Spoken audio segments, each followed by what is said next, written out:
আগে আর্থিক সচ্ছলতা ছিল, কিন্তু বর্তমানে ভীষণ অর্থ কষ্ট চলছে।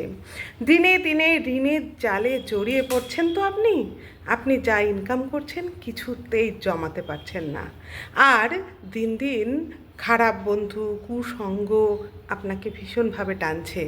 আর ডিপ্রেশন আপনাকে ভীষণভাবে গ্রাস করেছে।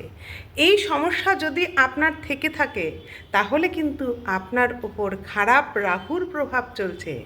হয় আপনার রাহুর খারাপ দশা চলছে, অথবা আপনার রাহু জন্মছকে বা জন্মচার্টে খারাপ পজিশনে আছে, অথবা আপনার বাড়িতে কোনো বাস্তু দোষ আছে যেখানে রাহুর নেগেটিভিটিটা ভীষণভাবে কাজ করছে।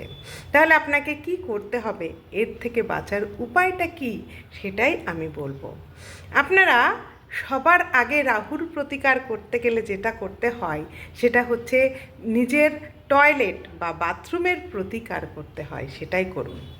বাথরুমে একটা কাচের বোলে সন্ধব লবণ রাখুন এবং সেই লবণের উপরে 4খানা লবঙ্গ এবং 1 টুকরো ফিটকিরি, এই 3টি জিনিস একসঙ্গে করে শুক্রবার দিন বাথরুমে রাখুন।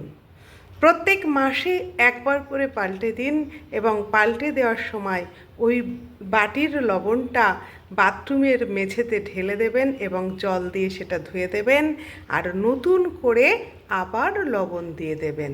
তাহলে কিন্তু আপনি কিছুদিনের মধ্যেই এর একটা ভালো ফল পাবেন। আপনি করেই দেখুন না কতটা উপকৃত হন।